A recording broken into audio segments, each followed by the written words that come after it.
Hello everyone and welcome to the live stream. I hope that your night is going well tonight. I have a lot of rants, a lot of rambles. We've got quite a few interesting topics to discuss, some that are brand new actually that just were announced today. Talked about today, some that have happened over the past couple of days that I've wanted to talk about that I just haven't gotten a chance to discuss in videos. So tonight I'm going to be talking about Microsoft and how they are going to be kind of partnering with GameStop and how they will be giving GameStop a share of Xbox's digital revenues. It's a very interesting system that is in place now. It's a very interesting system that they've decided to kind of test the waters with and try out. It's very bizarre, and while I do think that it could potentially be very good for GameStop, obviously, I see a lot of problems with the general concept. We're also going to be talking about Marvel Comics and how the latest Darth Vader comic has Emperor Palpatine mocking Vader over the Chosen One prophecy. Now, you all know Star Wars over the past couple of years, in my opinion, has been pretty shit. It has been pretty awful. They've just ruined so much when it comes to Star Wars and this amazing universe that we all loved so much, and just this great franchise that has been so sacred for so many years. But unfortunately they just continue to make bad choice after bad choice. They are continuing to make bad move after bad move, and now they are literally allowing writers to mock their previous writing in the previous story for Star Wars, just because they think that it's going to sell more products, which I think is so dumb. It is just so mind-blowing that they think mocking work that has existed for so many years will sell them more copies of a comic or just sell them more product in general. It's dumb. It's so dumb.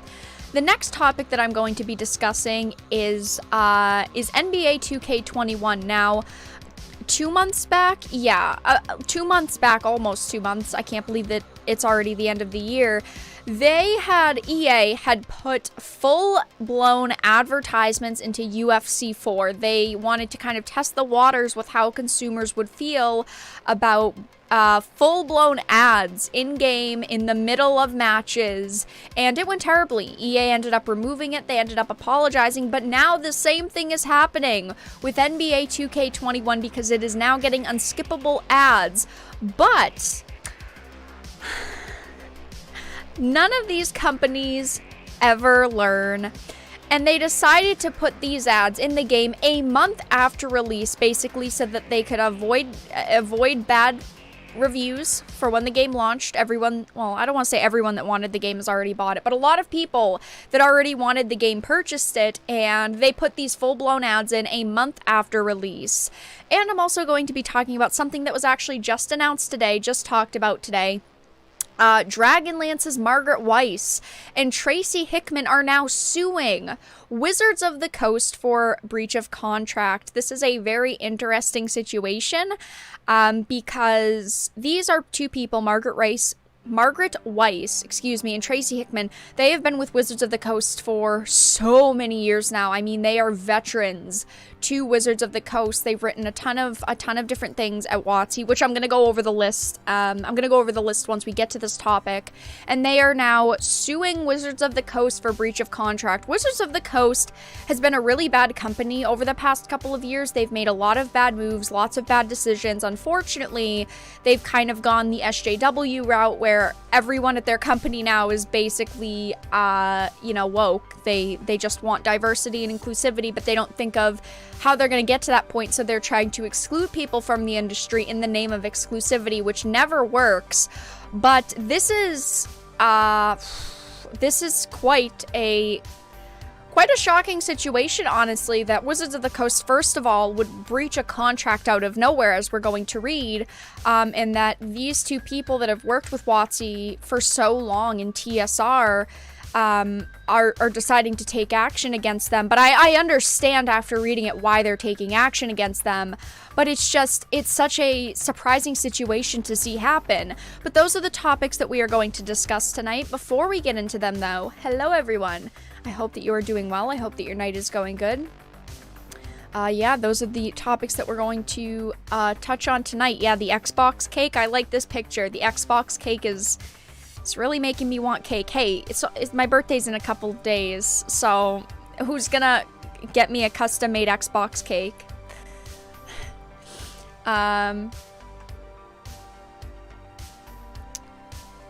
Is this about the Forgotten Realms stuff? This is about Dragonlance.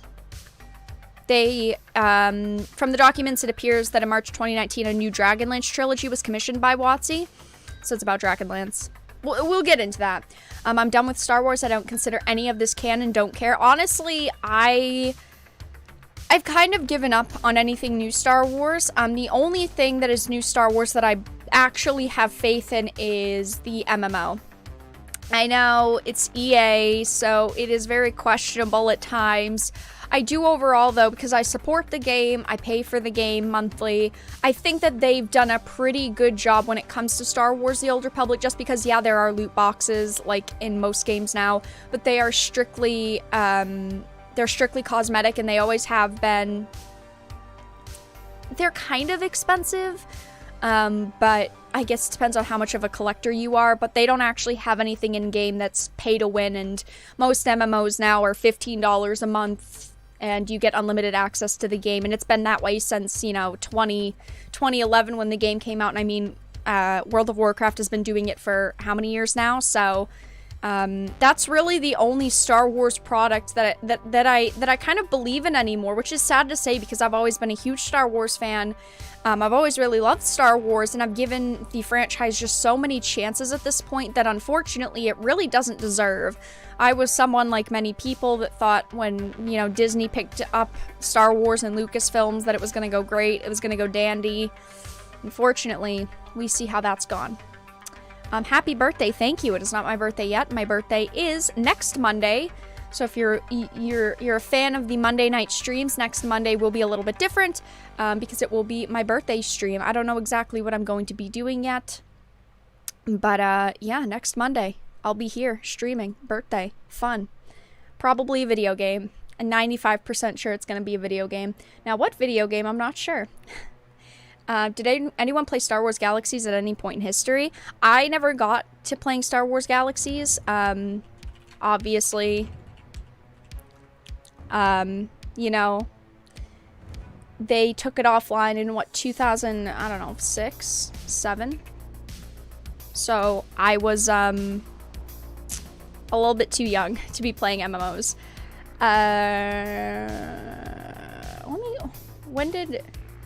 When did, I don't even know, 2006? Couldn't have been yeah, it was 2006. Wow.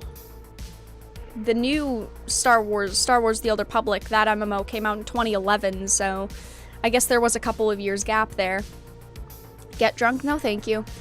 I saw a guy build a PC that looks like an Xbox Series X. Oh yeah, there are people like 3D printing cases that look like Series X's and that just look like the new consoles and stuff. Everyone's trying their best to imitate it, which I think is cool. I mean, it's got to be much larger than the actual Series X, because looking at the Series X, it's actually not as big as we all thought that it was.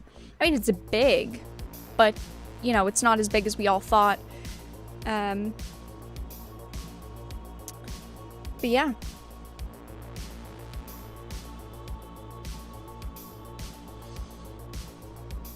They did the same thing with the new MMA game. Yeah, about the NBA thing, EA had put full-blown ads into UFC 4, which I talked about in a video, which is really why I wanted to talk about 2K21.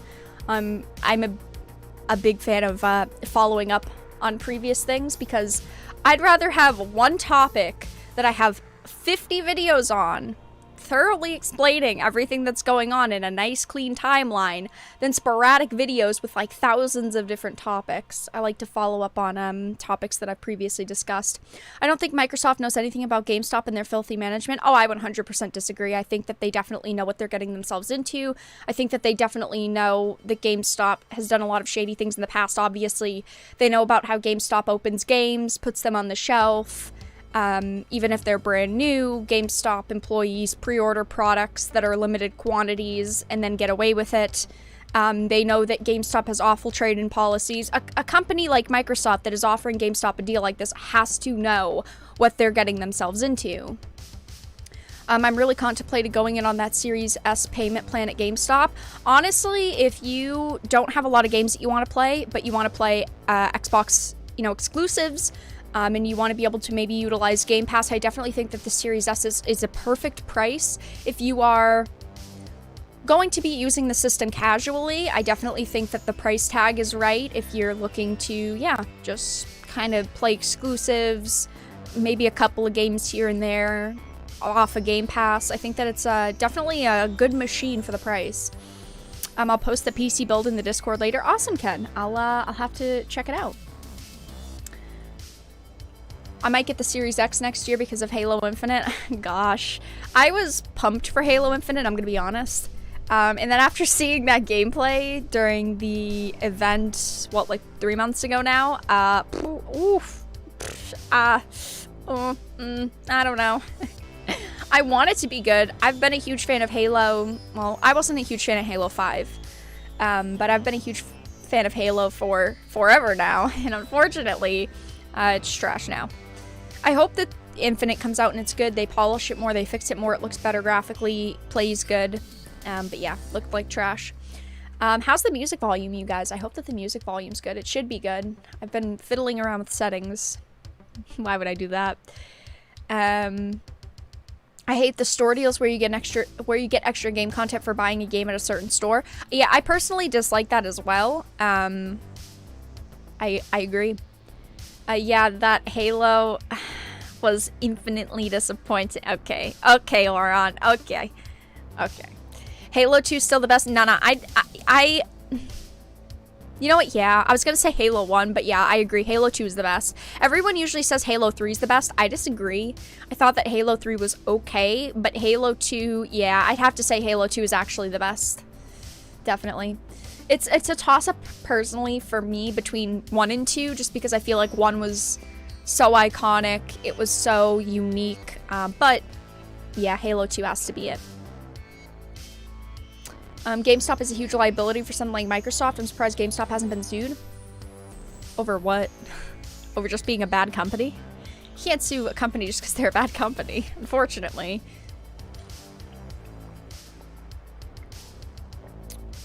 Halo 2 is the best. Yeah, I agree.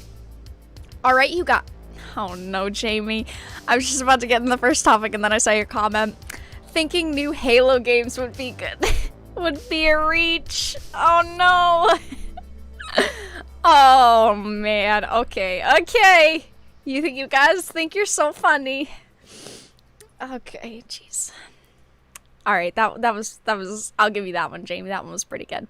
Okay, guys, so we are going to get into the first topic of the night, which is Microsoft. This is a topic that happened a couple of days ago, a situation that happened a couple of days ago that I've really wanted to discuss.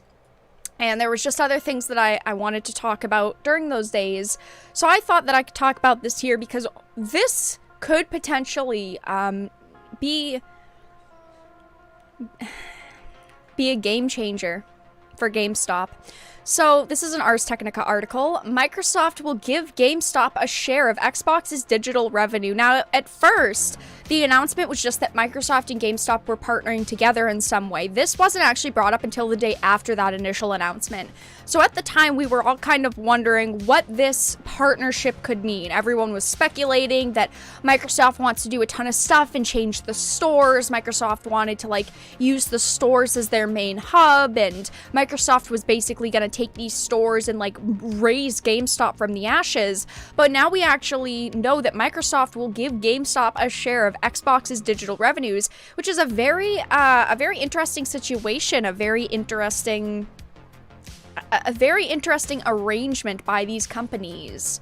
So in a seemingly unprecedented deal, GameStop will now share in a lifetime digital sales revenue, including for full game downloads, DLC, and subscription plans for any Xbox console sold through its stores. How much that arrangement will impact the bottom line for the struggling retailer is still an open and heavily debated question, though. So the first sign of this new revenue sharing arrangement actually came somewhat in a hidden press release that GameStop issued last week, trumpeting a multi-year strategic partnership with Microsoft. Like I had just said, we had heard a little bit about it before this full announcement was made. So that announcement focused heavily on GameStop agreeing to use Microsoft's cloud-based infrastructure for its back-end sales system and a deal for store associates to start using Microsoft Surface tablets going forward. Now, I know that everyone in chat will probably have very different opinions on GameStop. I personally think that GameStop is very important to the industry. I think that if GameStop was to go out of business, the industry would hurt a little bit from it. Obviously, there are places where you can buy games physically, like Best Buy and like Walmart's, Target's. There are different kind of stores, micro centers, all different kinds of stores, but I feel like GameStop is very important to the industry because it is the only chain that sells games, and they only sell games. Yes, GameStop now sells pop culture stuff. They sell t-shirts, pops, mugs, all of that stuff, but their store is primarily dedicated to video games, and I think that it is extremely important that a company like GameStop stay in business. If GameStop was to go out of business, I do think that it would hurt a lot of companies. I know that a lot of people don't like GameStop for various reasons, which I completely understand. GameStop has been a pretty shitty company in the past. GameStop, they scam people, they nickel and dime people saying you have $500 worth of video games, we'll give you less than half of that amount in store credit and half of that in cash. They've always been known to have very bad consumer policies. Their stores have gone through drastic changes over the years. They started with only video games, and now they do a lot of pop culture stuff. They're very heavy into pop culture now. Even with GeekThink, I mean, they have so many like t-shirts and mugs and lights and lanyards and figures and all of this stuff kind of cluttering their stores. But I do still think at its core, GameStop is important to have in the industry. But continuing on with the article, buried in that press release, though, was a vague sentence that could be much more important to GameStop's future. GameStop and Microsoft will both benefit from the consumer acquisition and lifetime revenue value of each gamer brought into the Xbox ecosystem. While casual readers probably missed the potential import, investors homed in on that sentence. I received an email from GameStop Investor Relations representative Eric Cerny, and in the email he said, "We are allowed to state that we will receive a portion of the downstream revenue from any device we will bring into the Xbox ecosystem." Domo Capital Management President Justin Doper, I don't know how to say his last name. I don't want to butcher it. Doperlara, I don't know, told ours in an interview. He added that Cerny later clarified in a phone call that the deal applied to all digital sales on next-generation Xbox consoles sold through GameStop. I have something to say about this in a minute. I'm going to highlight it because I have a funny thing to talk about. Loop Capital analyst confirmed the same basic outline to Ars Technica based on his conversations with GameStop management. This way is going to work for every Microsoft Xbox console that GameStop sells going forward. GameStop will get some percentage of the revenue from every digital full game download, DLC, microtransaction, and any subscription as well. Now, yes, apparently GameStop is going to be getting a share of Xbox digital revenue, any sort of revenue made from consoles sold from their store. Now, this is kind of funny because GameStop's got like no next-gen consoles, at least at launch. Obviously, in like a year, the consoles are going to be easier to find. They'll probably be stocked everywhere. Launches are usually pretty fucking crazy and hectic. But most GameStops, I can tell you, most GameStops got 12 consoles 24 consoles, 36 consoles, and the most consoles, Xbox consoles that I've heard a GameStop get is 62. Between both the Series S and the Series X. So they don't have a lot. They don't have a lot of consoles at first, okay? Obviously, like I said, this will change, but I just thought it was kind of funny because they're getting slices of the money made off of the Xbox consoles when, you know, we got stores selling 12 of them. Anyway, I just thought it was kind of funny. So it says, how big of a slice? A cut of every digital sale from the lifetime of every GameStop sold Xbox console could be a significant boon for GameStop's bottom line, especially as gamers continue to gravitate away from physical sales of games on discs. It's not that gamers don't want physical discs, it's that these corporations don't want to have to make physical discs anymore. They don't want to have to deal with physical copies of games. This is the problem. People still do like them, it's just they're harder and harder to find. Less and less games are being made physical, so people do gravitate towards digital because you're kind of forcing us to have to go to digital. But a lot depend on the actual size of that revenue share. A specific figure both analysts said GameStop was holding closely to its chest.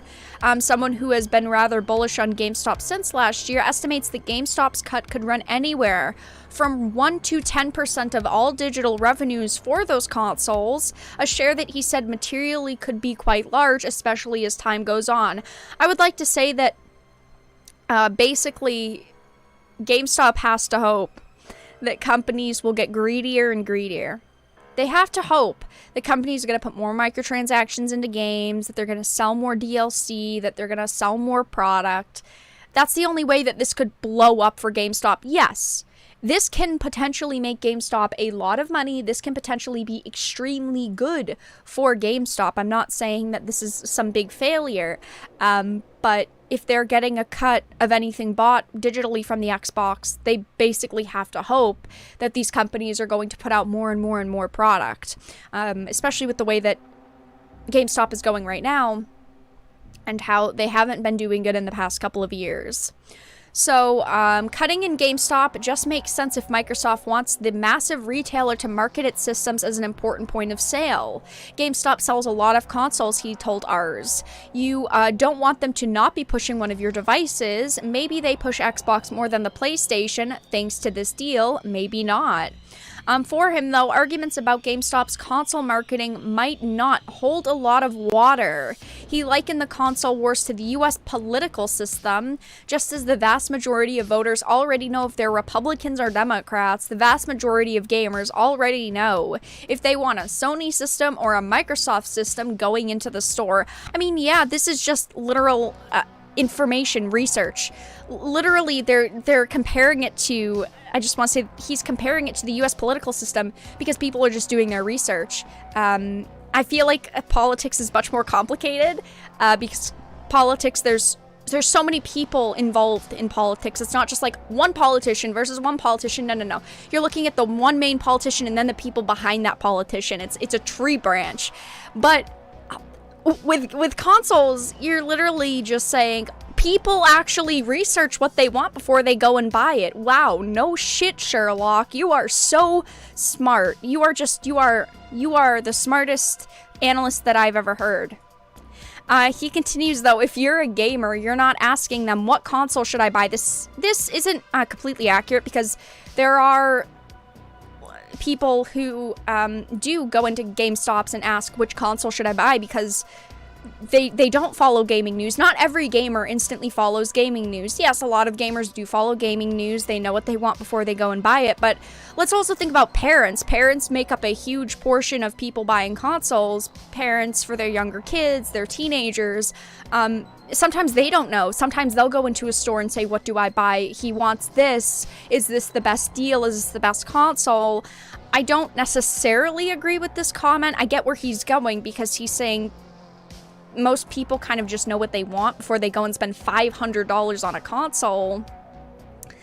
But you're not asking, where's the PS5? Where's the Xbox? I don't really believe at this point that GameStop could really influence that. Maybe a grandmother coming in, they could influence that a bit more, but that's kind of like undecided voters. There's not too many of them. I don't really like this analogy, to be honest. I kind of see what he's trying to say, what this analyst is trying to say, but I feel like, I don't know, maybe politics wasn't the best thing to compare it to. Anyway, there's something happening here. To confuse matters even more, he said that GameStop Cerny told him the revenue sharing arrangement would also extend to pre-owned consoles sold by GameStop. So if someone bought a console from Best Buy and then 2 years later they want to trade it into GameStop and GameStop resells it, they would then revenue share on digital content purchases on that console. It definitely doesn't include pre-owned console sales. No way. I didn't even ask GameStop the question because it's kind of ridiculous.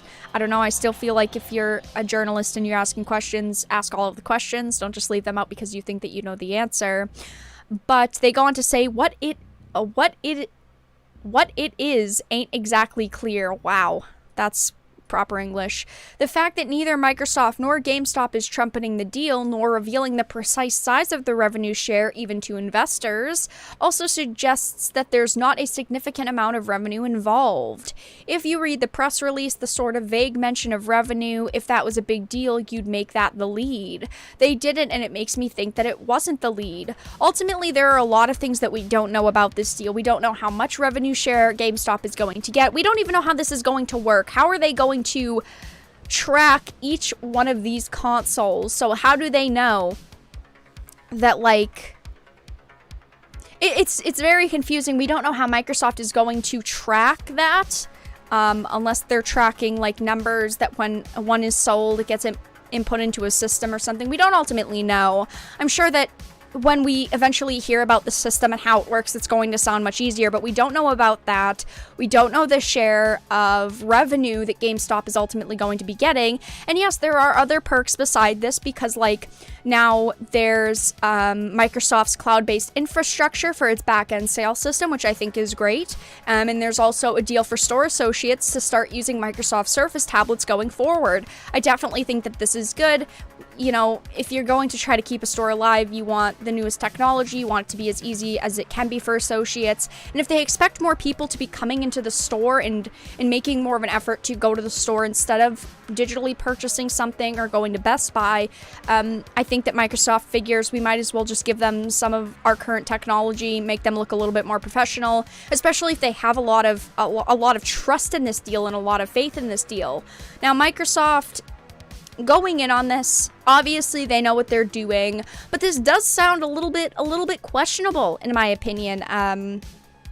Will this turn out great for GameStop? Who knows? This could be very insignificant for GameStop. It definitely could be. If they're only getting like 1% or 2% of sales, then eventually, yes, it does add up, but we're talking about massive companies like Microsoft here.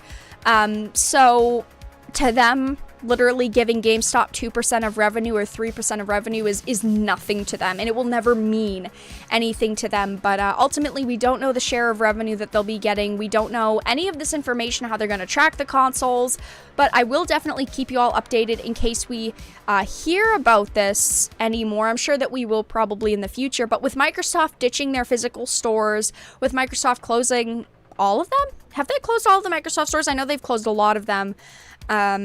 I think that they did want some sort of physical location, and if they really think that GameStop's that location, hey, I'm not going to instantly say no. I definitely want to see how it's going to go for GameStop and Microsoft, but it's a very questionable deal. It's going to be very interesting to see how it turns out. Yeah, that's all that I really had to discuss with this topic. We will move on to the next topic in just a moment. Sounds like they're just absorbing them. I mean, the thing is like in some ways it does sound that way, but in some ways it honestly doesn't sound that serious. That's my toss-up with that topic, because on one hand it sounds like, oh, this could actually go somewhere. This could actually mean something for GameStop. Could this potentially save GameStop? And I definitely think that if they're getting a big percentage, like 10%, 20%, yeah, that could be very significant. But at the same time, they're not putting a lot of emphasis on it. They're not putting a lot of focus on it. They're not marketing it. They didn't do some sort of like big teaser event like Microsoft X GameStop. They didn't do anything like that. So it sounds like maybe Microsoft is just kind of taking a gamble and seeing where it can go. And hey, I mean, if they think that that's a good idea, go for it. I mean, you guys have so much money to blow, why not? But it will be interesting to see how that turns out. And it's definitely a topic I'm going to be keeping a close eye on. I've been pretty vocal about GameStop in the past, and while they are shitty in a lot of ways, I do think that they are important to the industry. I think if we lose the one major retailer that only focuses on games, it's gonna be pretty depresso espresso. They're likely waiting till next gen is in full swing. Oh, yeah, you are definitely probably right, Drew. They'll probably announce it a little bit more when next generation really gets into full swing and when the consoles release and when they have consoles on the shelves. But at the same time, we don't know. But I would assume that you are correct, yes. I buy a $60 game, take it to GameStop, we will give you $15, sir. Yeah, right? We'll give you $15 cash. I like the games. I want physical for sure. Games that fill in time or digital. I don't want what I buy to not be in my hand. I mean, I agree. I most of the time try to buy physical games. I know that physical games are going out of style. Every company does want people to buy digital games. They're definitely pushing that, and there is an increase in people who want to buy digital games, but I still think that physical games should be accessible to people who want to buy physical games. It's a shame. Are you friends with the Quartering? I do know Jeremy, yes. We've known each other since the inception of my YouTube channel, basically, when he wasn't even the Quartering yet, when he was just Unsleeved Media. Yeah. All right, guys, we are going to move on to the next topic of the night. Yeah, Depresso Espresso. GameStop's dude might be drinking that Depresso Espresso when they go out of business. So we are going to move on to the next topic of the night, which is Marvel Comics. So Marvel Comics' latest Darth Vader comic has Emperor Palpatine mocking Vader over the Chosen One prophecy. I've ranted a lot over the past year about Star Wars. I have been very unhappy with Star Wars, as you guys can tell, and I know a lot of you are very unhappy with Star Wars. Unfortunately, Star Wars is such an iconic, amazing, fantastic franchise, but it has definitely gone downhill. Unfortunately, when Disney got Lucasfilms, we all kind of thought that it was going to go better. We all thought that this was really going to be a huge moment for Star Wars. There was going to be so many amazing things going on with Star Wars. I mean, Disney, the huge budgets, that marketing. Ooh. Good writers, maybe? Chef's kiss? No, didn't happen. Unfortunately, when Disney got a hold of Lucasfilms, Star Wars definitely changed. Now, I've said it before, I'll say it again. If you've listened to me for a while, I'm reiterating my point. I thought that The Force Awakens was a good basis to a new trilogy. Let's look at the movies for a second. I thought that it was decent. The characters were okay. I thought that, like, the story in general was a little bit lacking, but it was all right. I thought graphically it looked great. I mean, the CGI was great. But I thought that it could have led into something good, and unfortunately it didn't. Star Wars turned into garbage. Star Wars The Last Jedi, and then you had The Rise of Skywalker. It just wasn't good. And while there has been some good Star Wars content since, like Jedi Fallen Order was a great game. We've had The Mandalorian Season 1, which was a pretty good show. We're getting Season 2 in like 2 weeks, which will be interesting to watch and see, and I'll definitely be telling you guys my thoughts and opinions on that. And we got things like the last Clone Wars season. It was good, and there have been decent things in the Star Wars universe over the past couple of years, but unfortunately there's been a lot of bullshit. There's just been a lot of trash. There's been a lot of things that have really ruined this franchise that we've all come to love and appreciate. But now basically Star Wars is unhinged and people can do whatever the hell they want. So our Marvel Comics' latest Darth Vader comic has Emperor Palpatine mocking Vader over the Chosen One prophecy. as a fan of Star Wars, this is something that I never thought that I would see in my whole entire life. This is something I never, ever, ever, ever, ever, ever, ever thought that I would see, is them allowing writers to mock these iconic characters and these iconic moments in history in this franchise. And now it's just like openly happening, no problems. Like, hey, you just do what you want, guys. So Marvel Comics' latest Darth Vader comic by Greg Pak and artist Raphael Incio, I hope I'm saying their names correctly, sees Emperor Palpatine, aka Darth Sidious, torturing his apprentice while mocking him over the Chosen One prophecy. Can we just stop? Can they just stop? Honestly, I love Star Wars so much, and it would hurt to have this happen. I just want them to leave Star Wars alone. I want them to let it fade into the distance. Just leave it alone. We got some amazing content out of it. Maybe keep creating games for it. Maybe a comic book here and there. Maybe, like, I don't know, a movie every 10 years. 1. Maybe 2 at most if the first one did really good. But it's just so disappointing to constantly see this happen now and to constantly have to deal with hearing situations like this. So Darth Vader number 6 takes place between the events of The Empire Strikes Back and the Return of the Jedi. It sees Sidious displeased with his apprentice after he failed to turn Luke Skywalker to the dark side, and then on top of that, Vader failed to report to the Emperor. Instead, he tracked a group of rebels led by an imposter Padme, whom he allows to escape. Palpatine viciously punishes Vader, shocking him with Force lightning and then allowing his royal guards to beat him and shock him with their staff weapons. Basically, these writers are just allowing, are just allowed to fuck up these iconic characters that we love. And I'm definitely not saying that this couldn't have happened. I'm not saying that, like, wow, this is impossible, because it's definitely possible that Darth Vader would be punished by Darth Sidious, kind of the master, the apprentice thing. You know, it could happen, but he was Darth Vader. We're not talking about some sissy little character. We're not talking about Rey. We're not talking about Kylo. We're talking about fucking Darth Vader, okay? However, Vader eventually overcomes the royal guards and begins to turn the tide, force choking both of the guards. And Sidious, see, this is Darth Vader, but it's still the fact that these writers are just like, hey, we're just gonna allow this iconic character to have a moment of, like, this infinite weakness, like he's a no one, like he's just some other character. We're not talking about a lame character here. Before he can finish them off, Sidious intervenes and applies his own force choke to Vader. It's then that he mocks the prophecy of the Chosen One.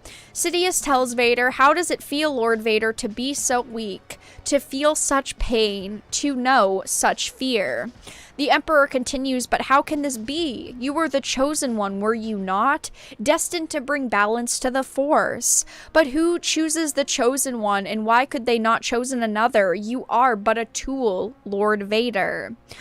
This contradicts the events of Revenge of the Sith, where Sidious implies that he believes Anakin is indeed the Chosen One.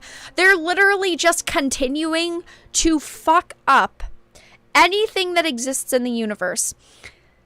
Star Wars has had so many retcons and so many changes over the past, like, 3 years. There's been so many changes over the past 3 years. And to see them changing yet another thing, acting, it's like these writers are acting as if those events didn't happen and they can just do what they want. It's so disheartening to see, because now we have this contradicting story. Is this story supposed to be, you know, in line? It's obviously probably canon, so is it really supposed to be in line with the movies and previous events that have happened? Is this the new telling of it? Are they changing it? What are they retconning next? Like, what is the truth? And that's my problem with this. When Sidious completes Anakin Skywalker's turn to the dark side, he tells him, "You are fulfilling your destiny, Anakin. Become my apprentice, learn to use the dark side of the Force." Yeah, like, he believed in him. He cared about, I don't want to say he cared about Anakin, but he believed in Anakin actually being the Chosen One. He believed in this prophecy. So why are we just, like, changing it now? Why are we contradicting it now? Can these writers not look at the source material that they're supposed to be fucking using? Truly, it is so dumb. Like, you have years worth of content that you could work with. You have years worth of backstory and history. You can't respect that, and they were allowed to disrespect that writing. Sidious's reference to Anakin's destiny is a reference to earlier in the film when Mace Windu, Obi-Wan and Mace Windu are discussing Skywalker. Obi-Wan states, "With all due respect, Master, is he not the chosen one? Is he not to destroy the Sith and bring balance to the Force?" Windu responds, "So the prophecy says," Yoda then adds, "a prophecy misread, could have been." The implication from Revenge of the Sith is that Sidious believes the Jedi prophecy of destroying the Sith and bringing balance to the Force is misread, and that instead Anakin would destroy the Jedi and bring balance to the Force that way. Revenge of the Sith goes on to show Anakin destroying the Jedi at the Jedi Temple and wiping out the younglings. He's eventually tasked with forming the Inquisitors and hunting down any Jedi who might have survived Order 66. However, this new comic seems to imply that Sidious might actually be the originator of the prophecy and that he is the one who created it and had been manipulating it from the beginning. It seems to feed off of a fan theory that Sidious used the dark side of the Force to impregnate Anakin's mother. Oh no. This is such a bad fucking fan fiction. It's a fan theory that they're actually kind of hinting towards. That Sidious used the dark side of the Force to impregnate Anakin's mother. Okay. That fan theory would be given credence when writers Charles Soule depicted it in Darth Vader 25 as a dark side Force vision of Vader's. They just continue to, like, fuck up the story and retcon things and change things. It's so bad. Like, if this was the original story, like all these years ago, many, many years ago in a galaxy far, far away, Anakin was actually made by Sidious. Sidious did actually impregnate Anakin's mother, and he was actually, like, a legitimate child of the dark side, whatever. Like, he was, like, this random Force-impregnated child.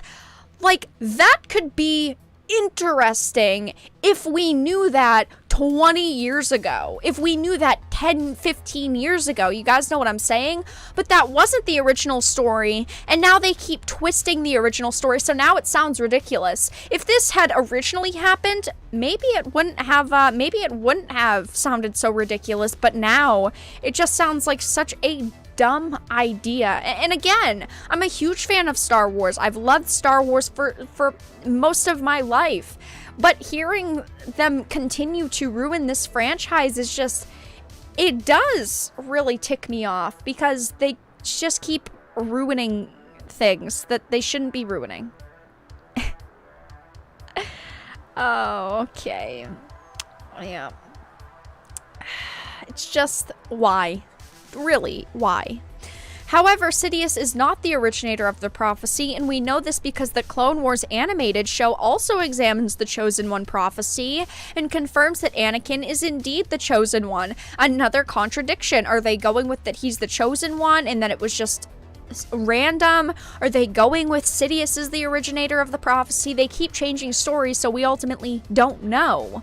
The father tells Anakin, "The Chosen One will remain to keep my children in balance," he adds, "but leave you and your selfishness will haunt you in the galaxy."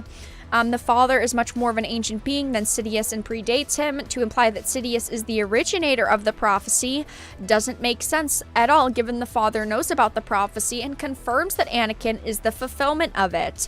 But maybe what's more insidious about having Palpatine try and claim that he's the originator of the prophecy and could even create more Chosen Ones is the fact that it tries to give credence to the abomination that is the rise of Skywalker and Palpatine's survival following the return of the Jedi. It implies that Palpatine can create more Chosen Ones and that Rey was somehow part of his plans to create more Chosen Ones. Rey is not a Chosen One. No, no, no, no, no, no, no. Rey was such a bad character. I didn't like Rey from the beginning, but I told myself, no, I'm gonna give her a chance. Maybe she'll turn out good. Maybe she'll be an okay character. She just turned out so bad. She's just so boring. Like, I'm not an actress, you guys. I'm not an actress at all, but I could probably do better, okay? Like, I actually know Star Wars. I actually know what Jedi act like. I actually know what Sith act like. I know what Gen Jedi act like. I know what neutral Force users act like. I could out-Rey Rey. I'm confident in saying that. Remember, Star Wars Rise of the Skywalker revealed that Rey is a descendant of Palpatine, and in fact, the novelization of the film reveals she's the daughter of a clone of Palpatine. This was also retconned, ladies and gentlemen. This wasn't the original story, but it's okay. We're gonna just go with it. This wasn't the original story either. This is simply not true. Rey is not the chosen one. George Lucas explains the story will become very clear that Anakin is the chosen one, and even when Anakin turns into Darth Vader, he is still the chosen one. Yeah, sorry, George. They can change your story whenever they want now, which is sad because they have changed it.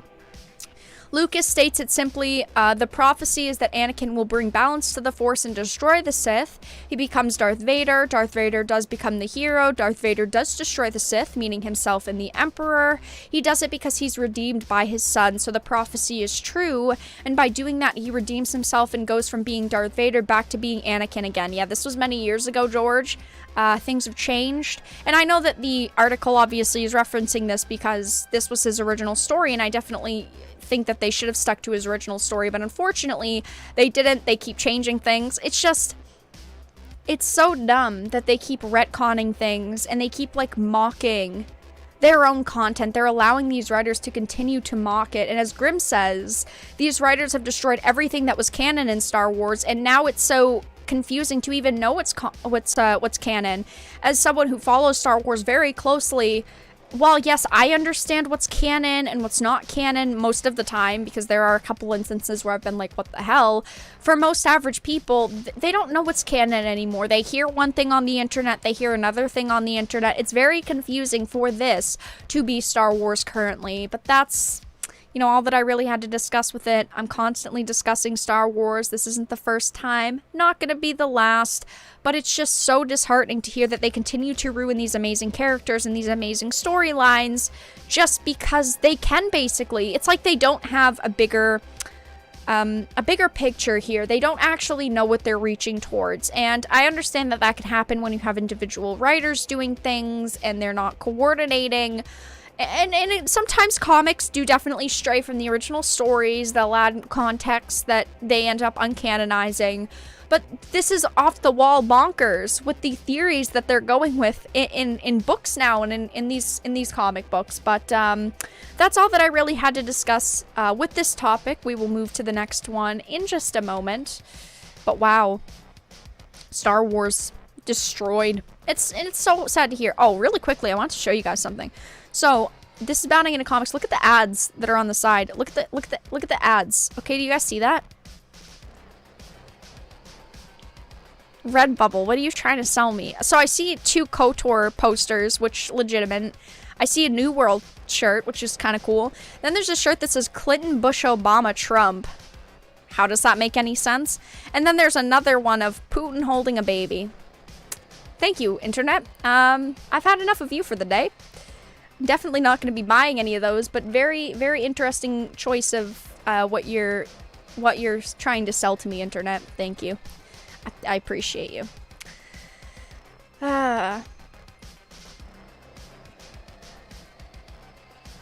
Star woke? I mean, basically, yeah. Look at that fresh Putin. Random. Darth Plagueis novel is awesome. There are some awesome Star Wars novels, like, oh my gosh, what is the one with Malgus? Oh my gosh. What is it, Redeemed? Is that what it's called? Why can't I remember? Deceived. Redeemed. Deceived. Deceived is such a good book. Annihilation is a good book. The Revan book is so good. Like, all of those Star Wars novels are so amazing. But they continue to just allow this shit content out that is ruining all of these amazing stories that people like Karpshin and you know, like Karpshin wrote and like Kemp wrote and all of these great writers, that their stories are being ruined because these companies don't ultimately care about where the franchise goes as long as it makes them money. May Putin reign long and prosper. Okay, Blue, okay. How does this mock Star Wars lore explain yourself? I literally just spent 20 minutes explaining it. Not trying to be rude, but I just explained it. Because they're allowing writers to write whatever they want and not respect the previous canon that exists. Therefore, they're ruining the franchise, and they're mocking these characters because they're literally ruining their stories. Anyway. Mickey Mouse ain't fucking around. Mickey Mouse just wants money. That's all Mickey cares about. This is why I read extended universe novels only. Disney war novels suck. I 100% agree. Extended universe novels all the way. I'm enjoying The Mandalorian a lot. Star Wars show that's redeeming itself so far. Yeah, The Mandalorian season 1 was pretty good. I do think that there are a couple of worries for season 2, but I think that season 1 was pretty good, and I'm looking forward to season 2. I thought the Clone Wars season was really good. I mean, I thought that, like, Rogue One was a really good movie. There's been some good Star Wars content, like Jedi Fallen Order was good, the MMO's good, but Star Wars just right now isn't in the best place in my opinion. But they are respecting canon? No, they're not, because they keep retconning things. Saying they're respecting canon literally because their story was retconned to be canon doesn't mean they're respecting canon. It's a retcon. Like, if they're... I'll say it again.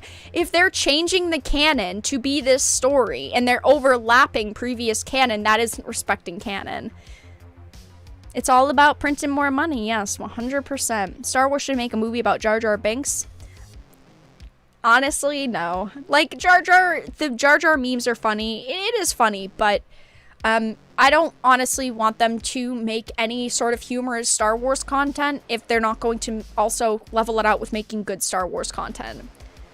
Do you think rumors of Pedro Pascal walking away are true? I did previously talk about that in a live stream. He's confirmed at this point since then that he didn't. He filmed all of the content that he was supposed to, and he actually did more because in the previous season he was doing a lot of voiceovers and he had basically a body double in the suit a lot of the time, and that's not the case anymore, which I think is good.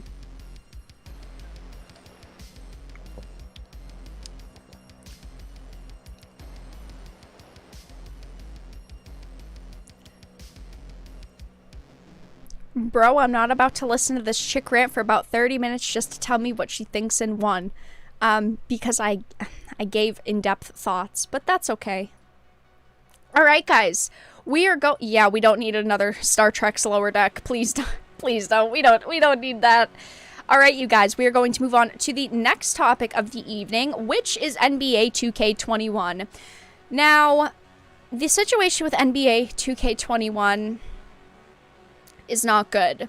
Now, in the past, I've talked about unskippable ads being put into $60 video games, and I personally just think that they're pretty disgusting. You're already charging people full price for a video game, but sports games are monetized to hell and back. I mean, you have cosmetic microtransactions, DLC add-ons, loot boxes. I mean, if you name it, these games probably have it. They are monetized in every single way possible. But to add unskippable ads to a video game is just, it's another level, because you expect people to purchase all of these things, spend a ton of money on your game, and then put things like advertisements in the middle of their gameplay like it doesn't mean anything. Now, a little while back, I talked about it in a video, EA tried to add full-blown interrupting advertisements into UFC 4. I wanted to bring up that article really quickly so I can reference it. EA removes in-game ads from UFC 4. So UFC 4, which released on August 14th, sparked backlash when players started noticing ads for Amazon TV show The Boys playing at the beginning and end of replays in the game. UFC 4 is a full-price title, so $60, and it stands to reason that players don't want to be served ads in a game they've paid a premium price for in the first place. EA has noted the unanimously negative feedback and had actually removed the ad integration from the game. So yes, EA did end up removing the ads from the game after they got a lot of backlash for it, but it's the fact that they thought that they could actually do it. They thought that no one would actually be upset. So it says, earlier this week, the team turned on ad placements in EA Sports UFC 4 that appeared during the replay moments in gameplay, the publisher said in a statement to Eurogamer. This type of advertising inventory is not new to the UFC franchise, though we have typically reserved displaying ads to specific main menu titles or Octagon logo placement. I said it previously, when it comes to advertisements like being on the Octagon logo placement, a lot of people don't really care. We just kind of expect it, and I think that it's okay for there to be like little ads on maybe the Octagon or even on billboards in the stadium that they're showing and on the walls and posters and stuff. That to me is okay because it's not interrupting gameplay, but unfortunately when it comes to the ads that they were trying to add to UFC 4, they were interrupting gameplay. It is abundantly clear that your feedback that integrating ads into the replay and overlay experience is not welcome. Did they ever really think that that was going to be welcome? Did they truly believe that people would be okay with it? Did they really think that people would be like, yeah, totally, you just go for it. Like, we don't care if you're interrupting our gameplay with ads. They said the advertisements have been disabled by the team and we apologize for any disruption to gameplay that players might have experienced. So they did remove them after just a few days because of the backlash that they were getting. And obviously we all understand why they were getting so much backlash. It's a $60 video game, tons of microtransactions, tons of purchases. They expected people to be okay with unskippable ads. But now, NBA 2K21 is getting unskippable in-game ads like NBA 2K20 before it. So NBA 2K21 players were surprised to recently find that the game is able to play unskippable advertisements. The ads show up during loading through, though they only last about as long as the loading screen itself. A number of Reddit users reported the issue this morning, sharing their dismay that ads exist in a premium game at all, a $60 game, $70 on the PS5 and Series X, that's already stuffed to the brim with microtransactions. So yeah, if you guys hadn't previously heard my video on games going to $70. 2K was actually one of the first companies to announce that their next generation games will be $70. So now it's not even a $60 game anymore when people are going to buy it in a month on their consoles. They're going to be buying a $70 video game with tons of microtransactions and with unskippable ads. I wanted to bring you all over to the Reddit. Reddit is unfortunately kind of hard to show on streams just because, like, the placement of it, it's kind of bizarre.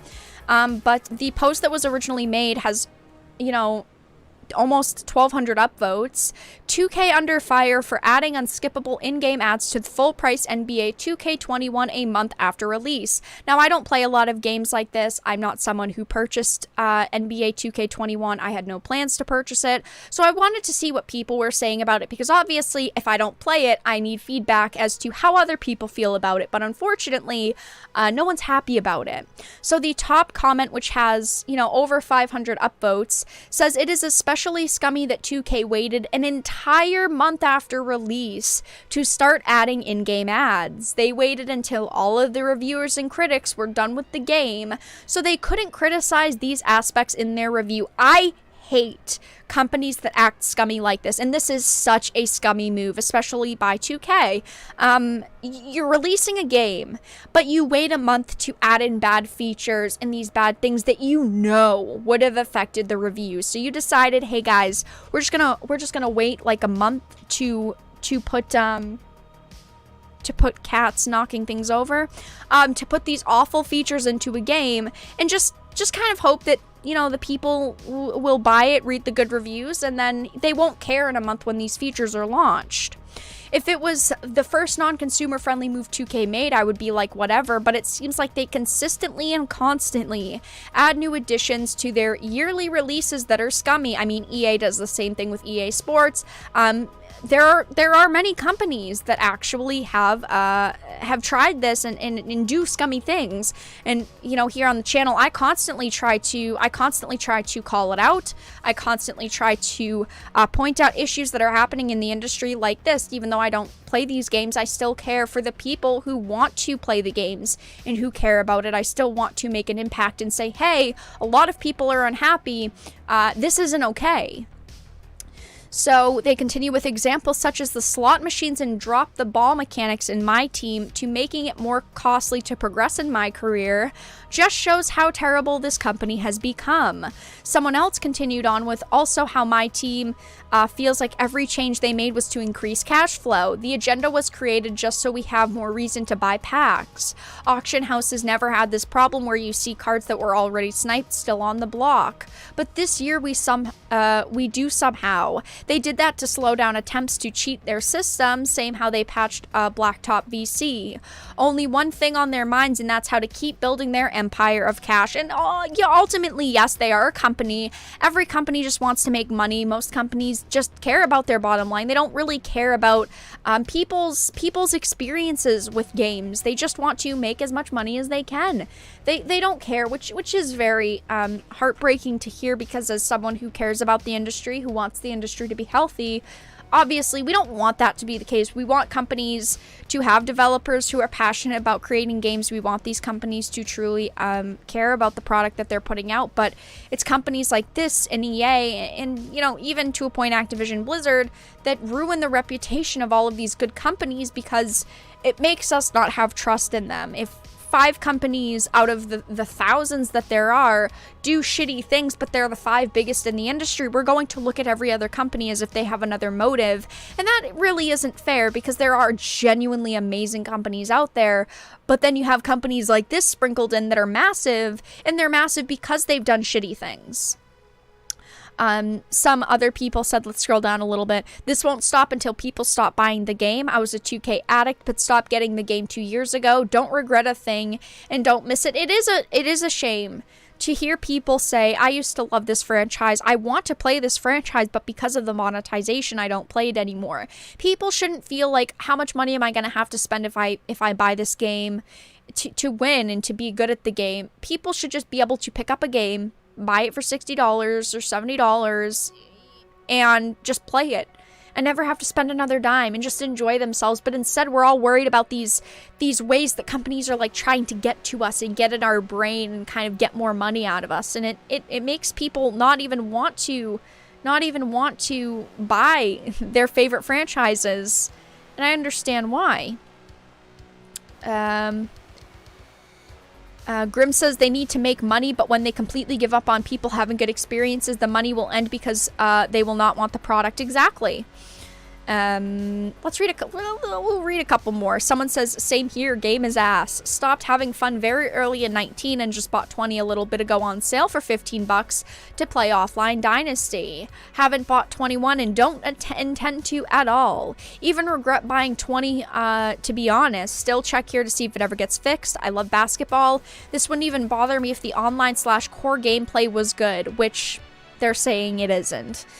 Someone says, honestly, the most frustrating thing is that it's the only thing I can find to scratch my basketball itch during off-season. I don't have any friends that play basketball, and I don't usually feel safe going to a local court alone. I wish the NBA would give a worthy developer the rights to this game. I mean, you have people that are saying, I've been a fan of this for years, I've loved this franchise for years, literally saying they don't deserve the game anymore. And it's so sad to hear that people can't even enjoy their favorite games anymore because of fucking greedy companies nickel and diming people. But finishing off the article, it says players will have to wait for the ad to finish before they can press continue and get on. If you're thinking this sounds familiar, it's because 2K Games also added unskippable ads with 2K20, last year's game, sometime after launch. Now, these companies, yes, do just want to make money. That's really what they care about. But they don't care about the experience that consumers are having. They only care about their bottom line. And it's awful. It really is. As someone who's buying full-priced games, I have expectations when it comes to the quality of the games. You expect them to be finished, first of all. You expect them to be polished. You expect them to be ready to play and just being good experiences. And I know that not every game is going to be perfect, but you still have expectations. And implementing systems like this, especially a month after release. So you avoided the negative press, and you avoided that negativity at launch after everyone's purchased the game is really scummy. And only scummy companies do that. And unfortunately, here's another example of a scummy company just trying to get away with doing whatever they want and not thinking about consumers. And this is the situation that we're left with. People are very upset on the Reddit. There's, 1,200 people upvoting it. Lots of people upset with it on social media. It is very disheartening to see. Again, I don't play 2K20 games. I didn't have any intention to buy NBA 2K20, but I still care about it because if it's happening in one game, it's going to happen in another, and then other companies are going to feel like it's okay to do. Grim says better experience equals more customers equals more money. Exactly. It's very disheartening to hear all of these companies continuously try to just nickel and dime players and just try to give us shitty products and expect us to still buy them at full price and still love them and enjoy them and praise them. But that's all that I really had to discuss when it came to NBA 2K21. And we're going to move on to the final topic of the night, which is a brand new topic, interesting topic. Wow, something I am pretty surprised at, to be honest. Something I wasn't expecting to hear about today.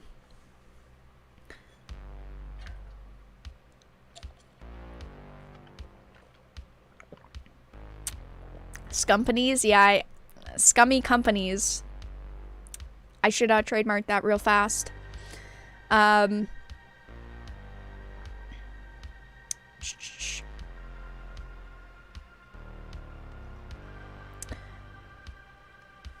Yeah, it is unfortunate. They see Tencent doing it with mobile games and think that they can do it too, and sadly they can and are getting away with it. Exactly. And that's why I try to call it out at any chance given, as most of you know who are subscribed to the channel. If you're not subscribed, give the stream a like.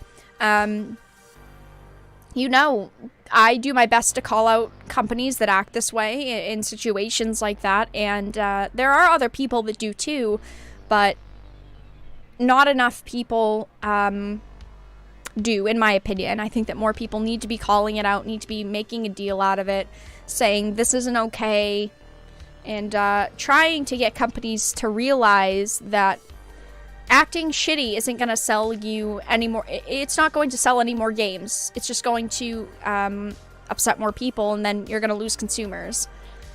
WOTC equals woke of the coast. Yeah, basically. Unfortunately now.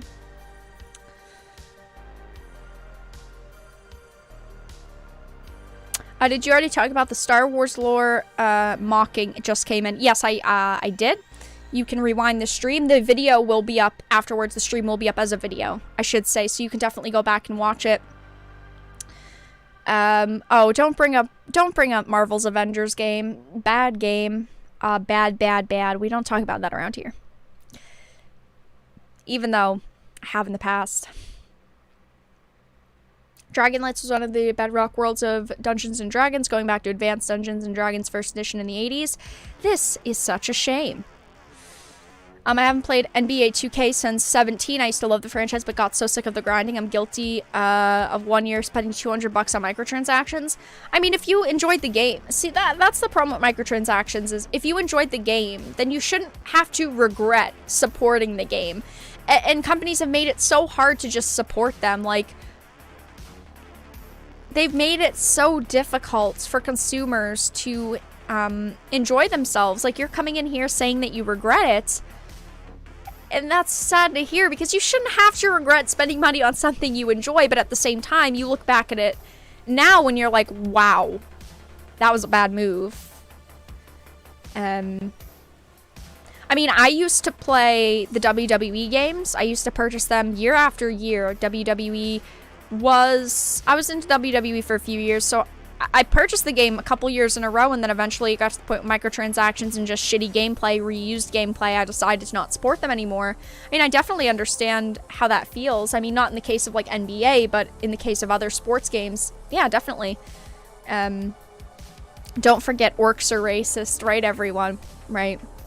Right, apparently they're racist. Thank you, Vera. No problem. Really quickly, if you guys are enjoying the live stream, please make sure to give it a like. If you're not, give it a dislike. Please consider donating via Streamlabs for just $1. A notification will pop up. $3 and higher text-to-speech will activate. And if you want to become a supporter long-term, please consider becoming one via Patreon for just $1 a month. None of my content is monetized, so it all does really help support the channel. EA will make KOTOR 2. You mean KOTOR 3? KOTOR 2 is already a thing.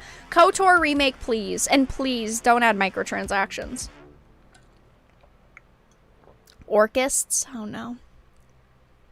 Oh, no. All these names we're coming up with tonight.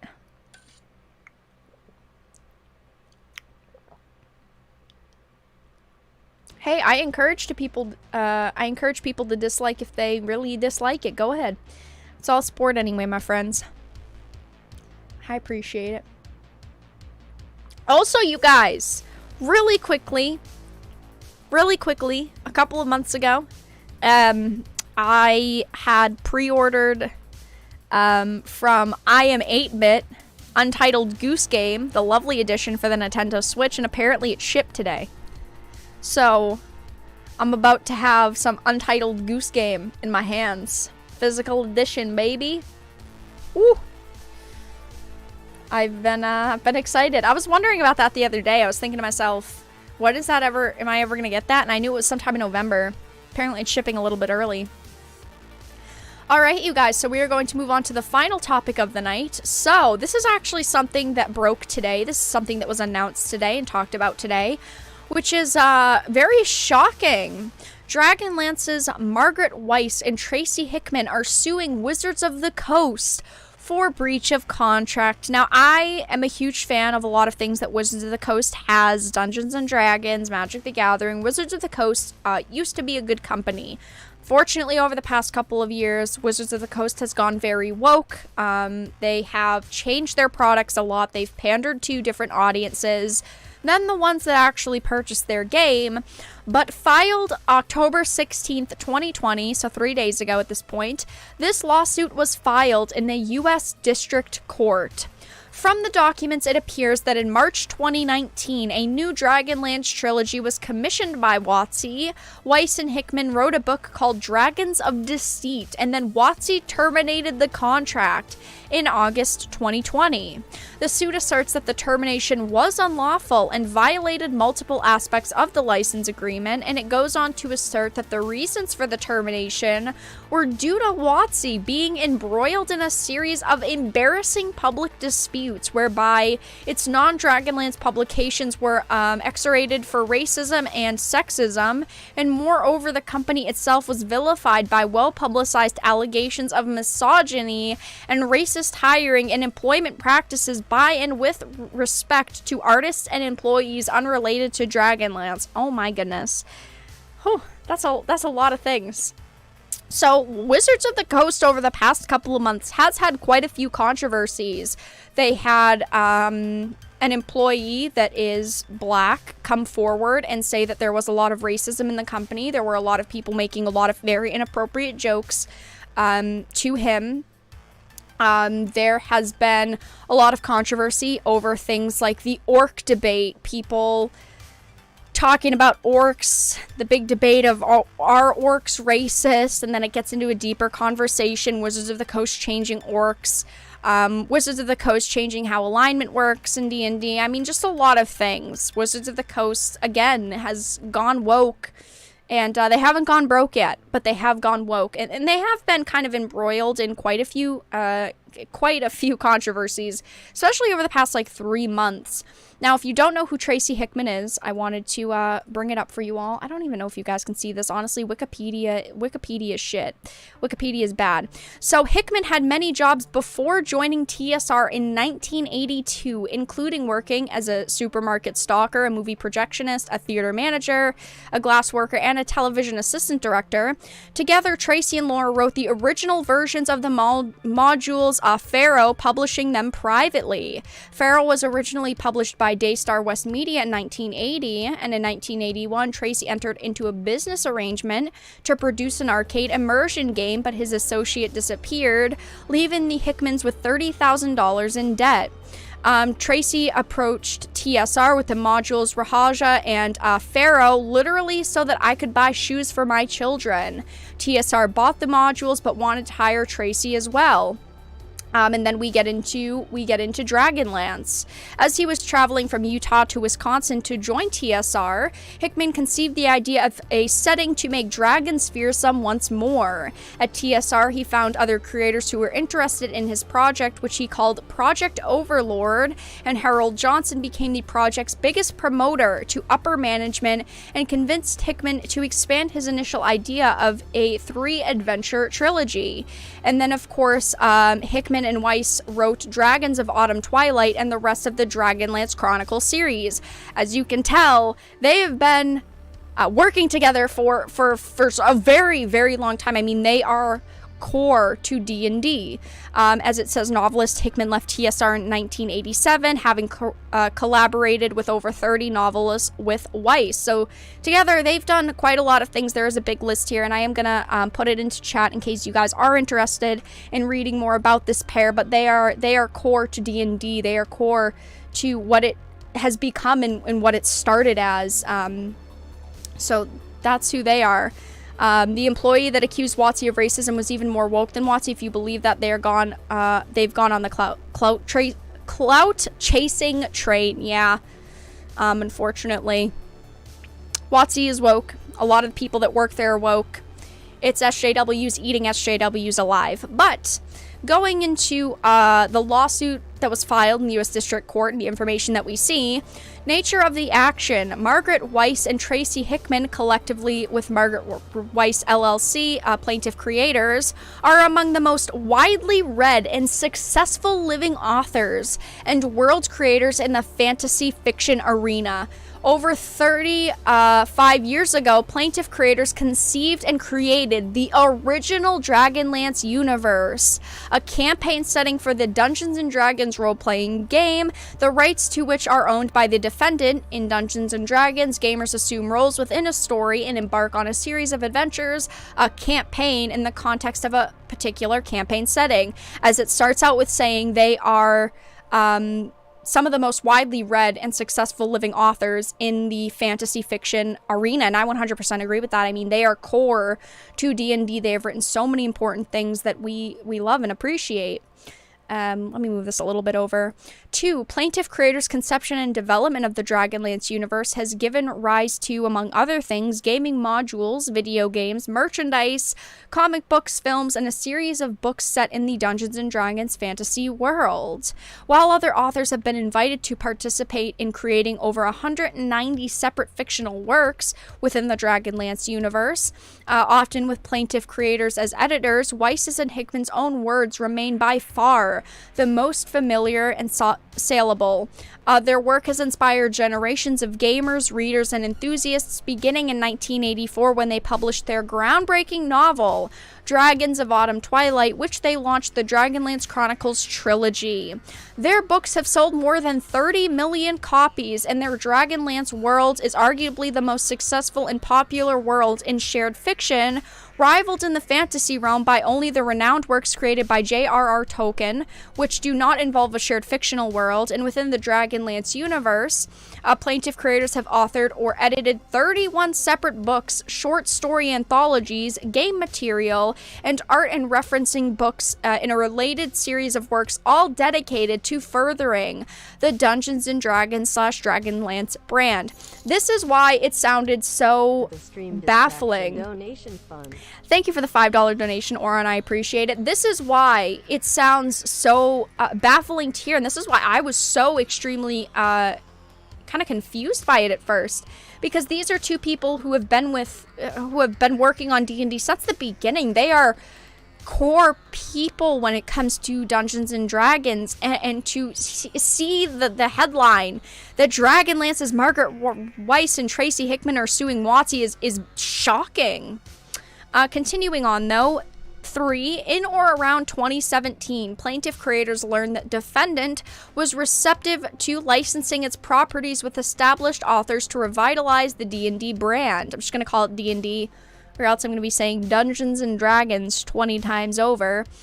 After a 10-year hiatus, plaintiff creators approached defendant and began negotiating for a license to author a new Dragonlance trilogy. Plaintiff creators viewed the new trilogy as the capstone to their life's work, as an offering to the multitude of fans who had clamored for a continuation in the series. Given that the Dragonlance series intellectual property is owned by the defendant, there could be no publications without a license. In March 2019, the negotiations between the parties culminated in new written licensing agreement whereby Weiss and Hickman were to personally author and publish a new Dragonlance trilogy in conjunction with the Penguin Random House, a highly prestigious book publisher.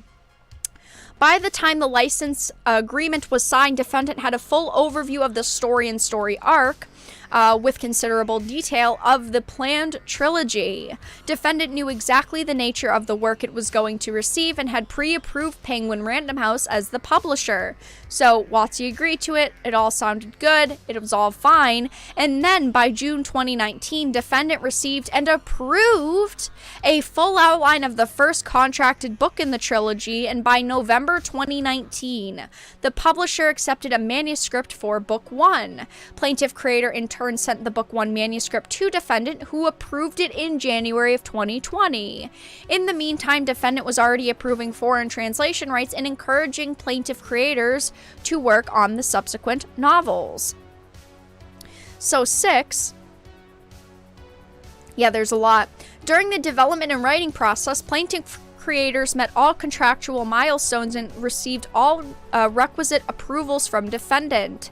Defendant at all times knew that Hickman and Weiss had devoted their full attention and time commitment to completing Book 1 and the trilogy as a whole in conformity with their contractual obligations. They're basically just trying to say, we've worked on nothing else, that we have put the past 2 years just into this. We have done nothing else. We have committed to this because we thought that you were going to uphold your end of the deal, which, I mean, obviously, people can't work on 50 projects at once, or most people can't.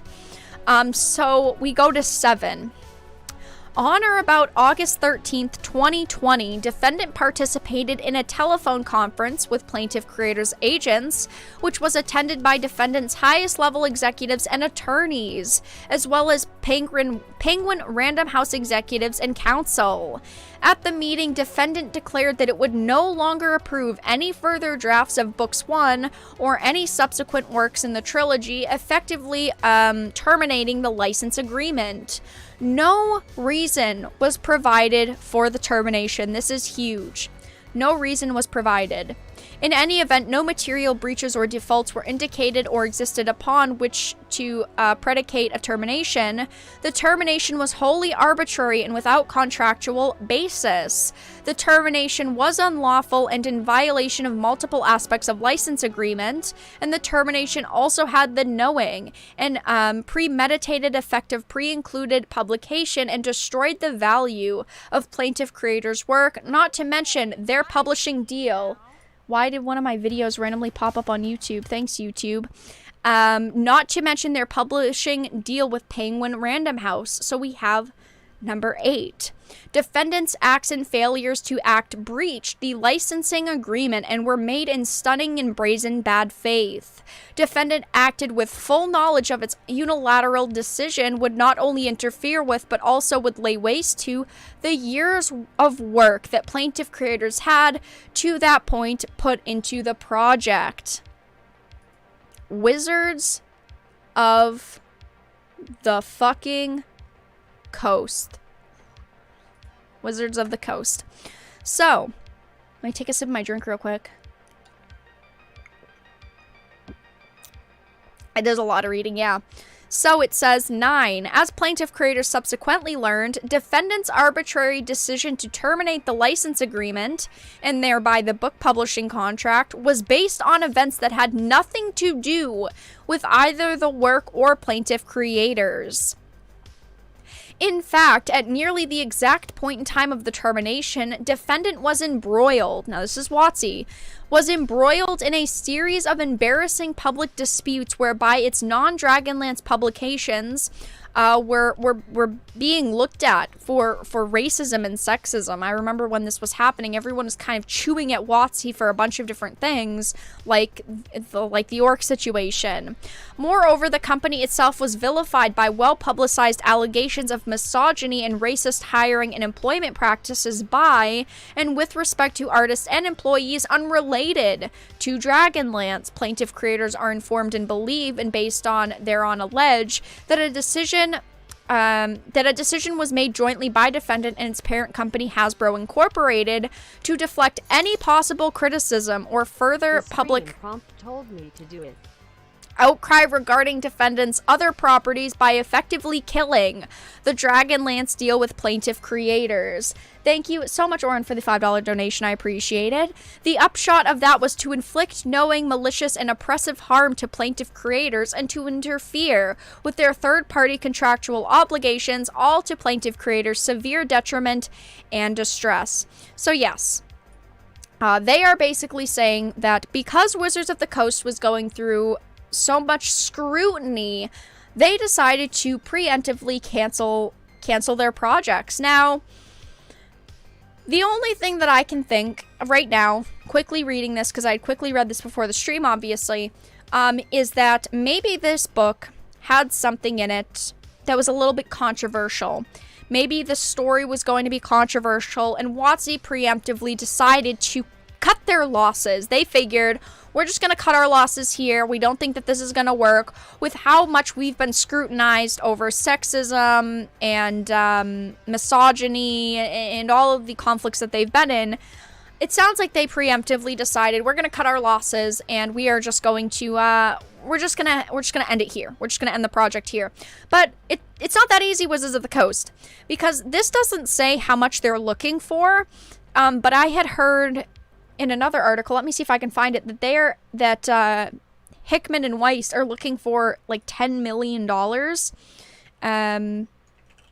Let me see if I can find that really quick, because it doesn't say here.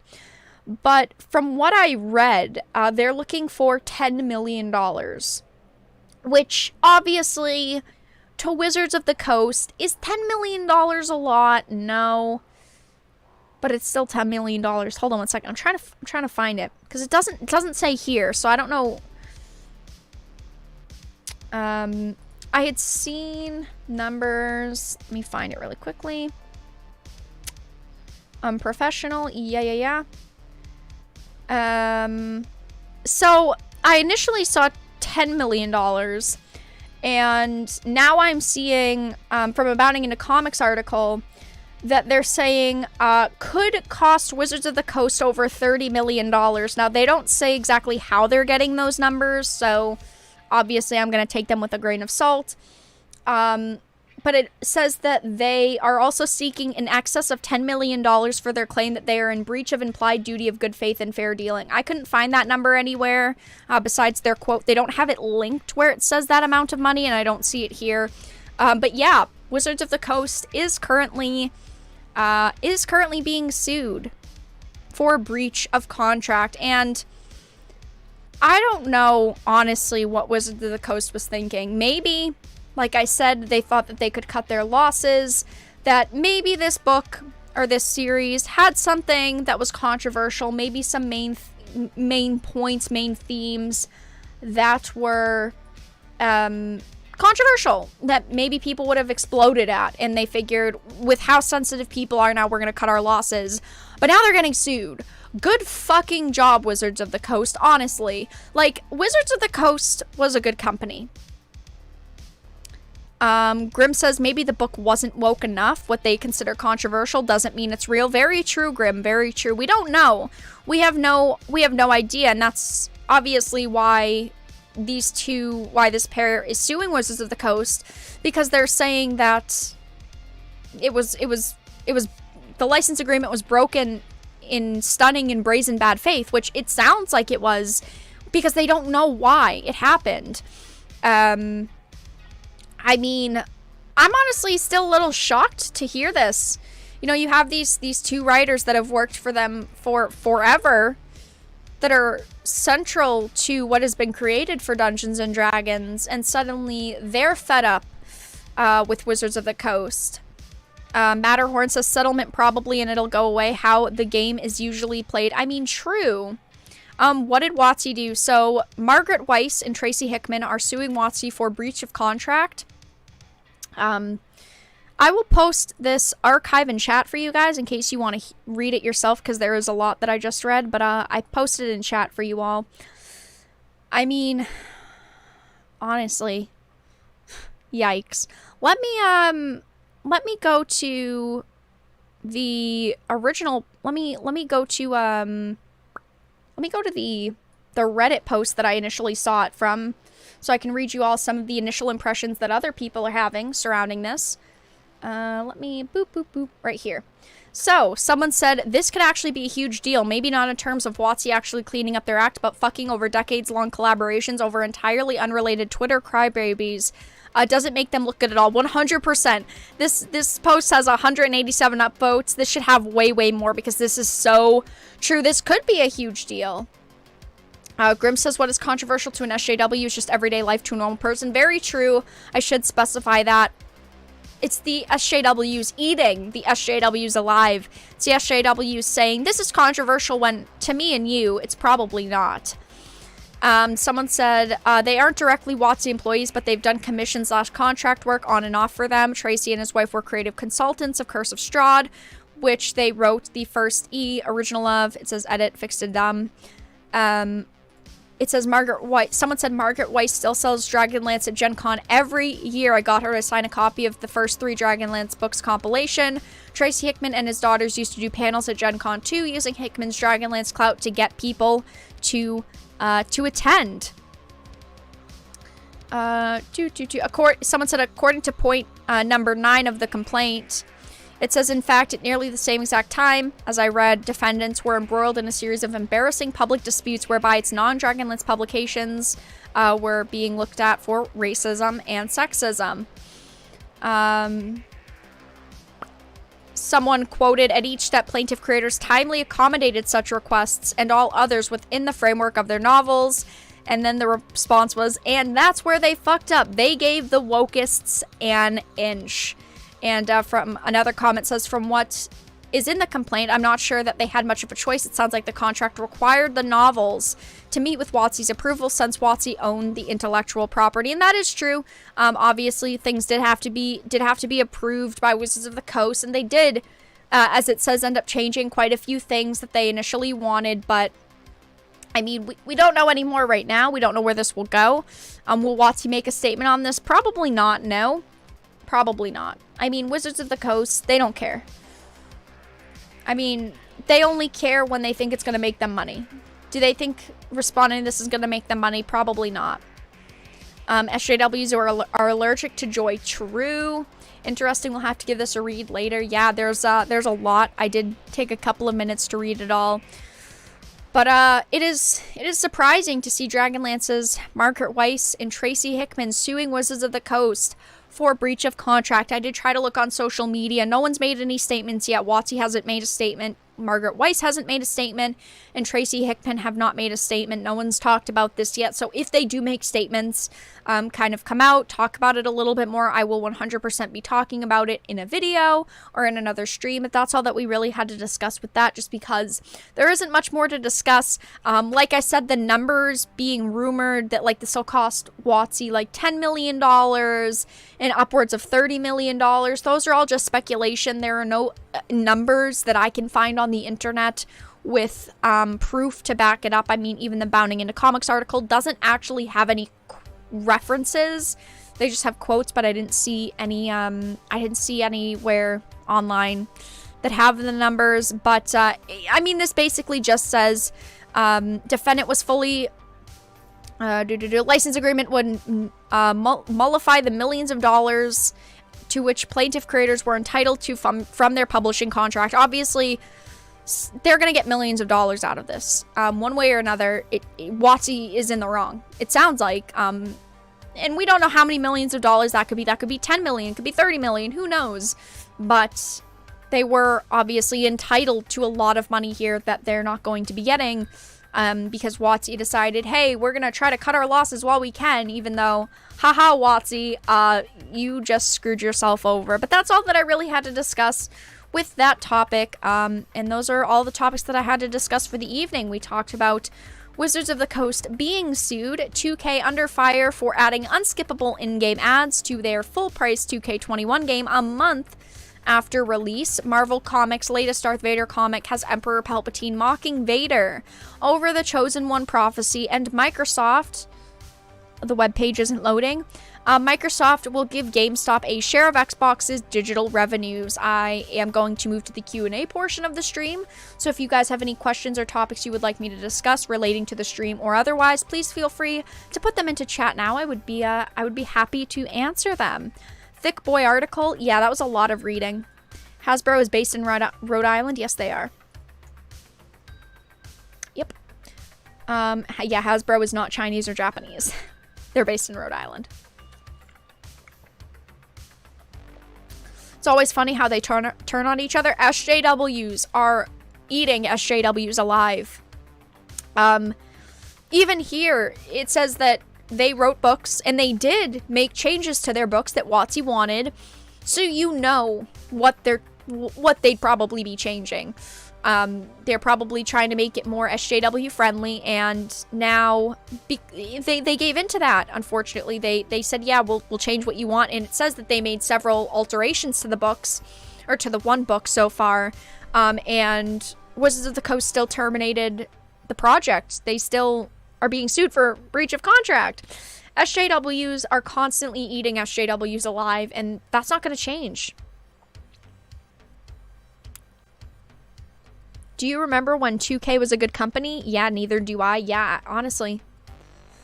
Honestly. Yeah.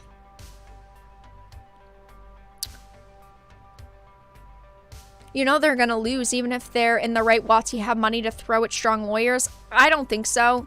I think that WOTC will settle with them. Honestly, I'm just going to say there are so many people that love and respect and idolize these two authors because they have been around since the very beginning. I think that if they make a big deal out of this on social media, WOTC will throw money at them. Because WOTC, like this article says, has already been in a lot of controversy, especially lately. They have been under so much controversy. I don't think that they need any more controversy. I don't think that they can take any more controversy. I think that they are hurting because of the controversy. And I think that if these two writers come out and say, WOTC treated us like shit, blah, blah, blah, and they started making a big deal out of it, I think that WOTC would just throw money at them and say, please be quiet. So, I mean, WOTC deserves to, I don't know, does WOTC really deserve to fail? In a way, they deserve to fail, just because of how awfully they've treated people, consumers, and writers, and it's just, this is another example. Can Microsoft buy WOTC? Probably not. I'm offended by dragons. They need to change them into My Little Ponies. Yeah. True. True. No, Microsoft won't waste the money on that. Nah. 2K was good back in 2005, 2006. Yeah, probably. I mean, all companies start out good. That's how they get big. If you start a shitty company, well, if you start a company and act shitty today, or even back then, back 10 years ago, you would get nowhere. But if you started a company being really good and then changed into a shitty company, you're still going to have all those lifelong fans and those people who love your content and love your company because they remember the good times, and that's how they really rope people in. I guess a settlement to avoid backlash is possible. Yeah, I definitely think that they could be facing a lot of backlash if they don't go through a settlement. I'm so sick of SJW culture. I don't play games or watch movies anymore. Fortunately, there's decades of old games and movies. I don't think that all new content is filled with SJW propaganda. I do not think that all games and all movies that are new and all TV shows that are new are instantly bad. I do think there are a lot of shows that are bad now, but I don't think that all of them are bad. There's still plenty of new content that you could watch and play that is good and enjoyable, that doesn't have a narrative behind it. Sometimes games are just games. Sometimes movies are just movies. Not everything has that bad SJW propaganda behind it. But, you know, I understand your worries. Yeah, I did see that they are giving Noelle Stevenson her own show. But it's... Yeah, I did see that. Yep, the same old TV shows. As soon as they get popular, the executives start manipulating. Yeah, if you're a shitty company 10 years ago, 15 years ago, or even now, you're not going to get anywhere. How you get somewhere is you act really good, you act like a nice company, you give consumers what they want, and then they love you, and then you start acting shitty. That's how they get you. It's true. I mean, I even struggle with it. Look at, like, Blizzard. I love so many of Blizzard franchises. I love Diablo. I love StarCraft. I love, you know, all of these different things. And I do occasionally still support some of their products because I like what their product is, like the franchise. But the way that they act now is bad. It's shit. Yes, sometimes a game is just a game. Farah, have you picked up Beyond Good and Evil? Yeah, I have. What's up with the remake? That just like faded into the distance. Where's the news about the remake? I mean 2, sorry. Cuz it's 2, right? Yeah, it's 2. Sorry. Remake 2. Yeah. Yeah, it's the prequel to it. I didn't even remember. It's been so long. When did they even announce? They announced this. Yeah, they announced this like a while ago. We haven't heard anything about it. Wow. Yeah, I'm looking at updates. There's been nothing lately. Beyond Good and Evil 2 has languished for several years and is considered to have been in development hell. Great. Great. The first trailer for it was The first trailer for it was 2008? I didn't even realize that. Yeah, that is fucking development hell. Holy crap. That is. I didn't even realize that. I thought it was like 2013. Yikes. Yeah. It really started picking up pace in 2017 because that's when they put out another new trailer, and like 3 months ago they put out another new trailer. But yeah, there's still absolutely no new information on it. Yeah, there's no estimated release date either. It's probably going to be like 2 more years. The 20-year game incoming.